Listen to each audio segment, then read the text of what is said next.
მესამე მუხლიდან ეს არის საკრებულოს უფლებამოსილებები, აქ გამოდის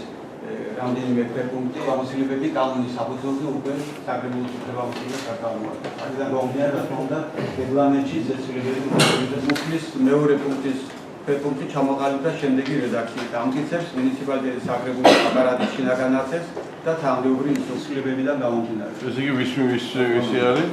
თავმჯდომარის უფლებამოსილება. პარლამენტი მუშაობდა ამაზე საინფორმაციო საშუალებებით იყო და ამიტომ მაინც ალბათ უმჯობესია რომ თუ ახლა რაღაცა განსაკუთრებული შეკითხვა არ არის მაშინ შეიძლება მაგრამ ჩვენ წინააღმდეგები თვითონაცვლებას რომელიც განხორციელდა კოდექსში რაც ნიშნავს იმას რომ წარმომადგენლობით ორგანოს საკრებულოს ეზღუდება უფლებამოსილება და ამავე დროს კანონის ცვლილებების მიხედვით გაურკვეველია მაგალითად ვის უფლებამოსილება შეიძლება ეს გადავიდეს იგივე დამატებით საკვალიფიკაციო მოთხოვნებთან დაკავშირებით იქნება ეს მერის უფლებამოსილება თუ იქნება ისევ ცენტრალური ხელისუფლების უფლებამოსილება შესაბამისად ჩვენ თვლით რომ დეცენტრალიზაციის ნაცვლად ეს არის ისევ ცენტრალიზაციისკენ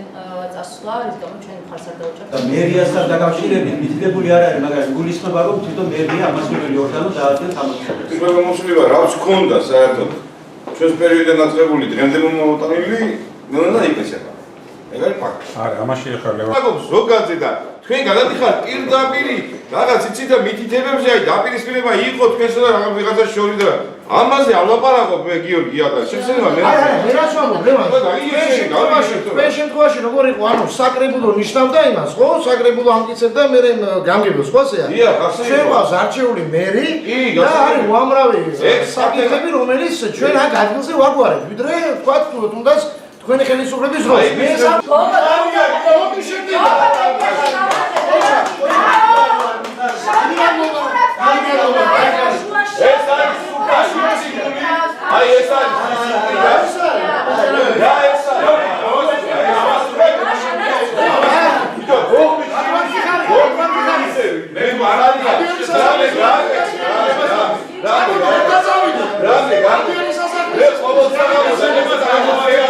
ჩვენი ფრაქციის დამოკიდებულება არის ნეგატიური ეს რეგლამენტში ცვლილებები გამოიწვია ადგილობრივი თვითმმართველობის კოდექსში ცვლილებებმა რომლის მიხედვითაც წარმომადგენლობითი ორგანოს საკრებულოს უფლებამოსილება შეიზღუდა რაც ნიშნავს იმას რომ საკრებულოს ჩამოერთვა შესყიდვების გეგმის დამტკიცების უფლება და ასევე საკრებულო არ განსაზღვრავს უკვე დამატებით კვალიფიკაციას ადგილობრივი თვითმმართველობის მოხელეებისათვის ეს პირდაპირ ნიშნავს იმას რომ საკრებულოს როლი სუსტება და ამ შემთხვევაშიც მივდივართ ცენტრალიზებისაკენ, რაც ყველაზე მნიშვნელოვანია კანონში არ არის განსაზღვრული, ვის მიენიჭება ეს უფლება და ჩვენთვის როგორც საკრებულოთვის ამ შემთხვევაში იქნება ეს ცენტრალური ხელისუფლების პრეროგატივა თუ მერიის პრეროგატივა ნამდვილად არ აქვს მნიშვნელობა, იმიტომ რომ აქ ყველაზე მნიშვნელოვანი არის ერქვა ევროპული ქარტიის ყველაზე მნიშვნელოვანი დათქმა, რომელსაც ძლიერი წარმომადგენლობითი ორგანო საკრებულო ქვია, ამიტომაც ჩვენ არ დავუჭერეთ მხარი მისთვის უფლებამოსილების შეზღუდვას. ძირითადად ეს ცვლილებები შეეხო რამდენიმე უფლებამოსილებას, კერძოდ შესყიდვების გეგმის დამტკიცებას და საკვალიფიკაციო მოთხოვნების დამტკიცებას. ფაქტიურად ეს ორი საკითხი დაზუსტდა და ისეთ აირად მოხდა რეგულირება ამ საკითხისა, რომ ეს გადაეცა ძირითად ნაწილში ეს ფუნქციები,